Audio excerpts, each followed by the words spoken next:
నా పేరు గొట్టెపర్తి శ్రీనివాసు, తెలంగాణ ఉద్యమకారుణ్ణి, కాంగ్రెస్ లీడర్ని, 57వ డివిజను.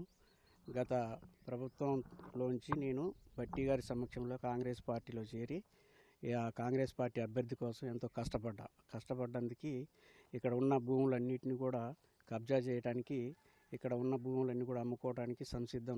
నైట్ పొక్లైన్లు పెట్టి, జేసీపీలు పెట్టి ఇక్కడ గుడ్లు బళ్ళు కట్టిస్తాని ప్రజల్ని మెప్పించి నైటే అందరినీ పిలిపించి అవన్నీ కార్యక్రమాలు చేస్తుంటే నేను ఎన్నోసార్లు ఎంఆర్ఓ గారికి పంపించా, ఆర్ఐ గారికి పంపించా, కలెక్టర్ గారికి పంపించా.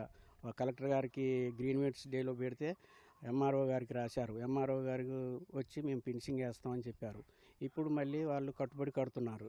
ఎందుకు కడుతున్నారు అంటే మాకు ముస్తఫా ఇచ్చిందని చెప్తున్నారు. ఆయన ఇయ్యడానికి ఆయన ఎవరు, కట్టడానికి వీళ్ళెవరు? ఏదైనా ఇస్తే ప్రభుత్వం నుంచి పేద ప్రజలకి గవర్నమెంట్ సాయం చేస్తుంది అనేది మా ఆలోచన. కాబట్టి మరి ఈ యొక్క స్థలాన్ని కబ్జా గురి కాకుండా రాబోయే తరాలకు ఈ డివిజన్లోంచి బైపాస్ డెవలప్ అయితే అక్కడ దాటడానికి చాలా ఇబ్బందులకు గురవుతారు పిల్లలు. అందుకే ఇక్కడ ఒక స్కూలు, ప్రైమరీ స్కూలు, ఒక అంగన్వాడీ 22 సంవత్సరాల నుంచి అంగన్వాడీ కిరాయికే ఉంటున్నారు. ఈ స్థలంలో నిధులు వచ్చినప్పుడే కట్టండి, అంతవరకు దీన్ని కాపాడండి, ప్రభుత్వ స్థలం అని చెప్పి చుట్టూ ఫెన్సింగ్ వేసి ఇచ్చేయండి. నేను ముస్తఫా కోసం చాలా కష్టపడ్డా, గెలిపించిన. ఆయన గెలుపు కోసం కృషి చేసిన ఫొటోస్ అన్నీ కూడా నా దగ్గర ఉన్నాయి. మొత్తం అది ఎందుకంటే నేను చాలా కష్టపడి గెలిపించినా కూడా ఇప్పటికి 4 సంవత్సరాలు అయినా ఇంతవరకు నా ఫోన్ ఎత్తినోడు కాదు, నాతో మాట్లాడినోడు కాదు. కాబట్టి ప్రతిదీ కూడా మీరు చూడండి. నేను కాంగ్రెస్ లీడర్ని కాదని ఆయన చెప్తాడు.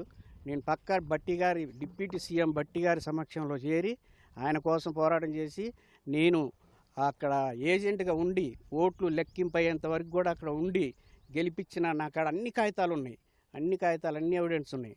అయినా కూడా ఆయన లెక్క చేయడు ఇక్కడ. కాకపోతే ఏంటంటే ఇక్కడ ఈ భూములు మొత్తం ఆయన చేసే పని మంచిది కాదు, ఇది ప్రభుత్వానికి మంచిది కాదు, ప్రజలకు మంచిది కాదు. 57వ డివిజన్లో ఎంక్వైరీ చేసి దీని చుట్టూ ఫెన్సింగ్ వేయాల్సిందిగా కోరుతున్నాను. ఎందుకంటే నేను కాంగ్రెస్ పార్టీలోకి వచ్చిన, కాంగ్రెస్ పార్టీ కోసం పనిచేసిన. గత ప్రభుత్వం నాకు కొన్ని ఇబ్బందులు కలిగించినా కూడా నేను మళ్ళీ కాంగ్రెస్ పార్టీలోనే ఉంటున్నా, కాంగ్రెస్ పార్టీ కోసం పనిచేస్తున్నా. ఆటో దూలుకుంటూ కూడా నేను బతుకుతున్నా. నాకు ఆరోగ్యం బాగాలేనప్పుడు శ్రీనివాసరెడ్డి గారు వచ్చి చూశారు, వాళ్ళందరూ వచ్చి చూశారు. అయినా కూడా నేను అందరికీ అనుకూలంగా ఉన్నా. కాకపోతే ఏంటంటే నేను ఇప్పుడు ప్రస్తుతం కాంగ్రెస్ పార్టీలో కొనసాగుతున్నా. ఈ భూమి అన్యాక్రాంతానికి గురి కాకుండా ఇక్కడ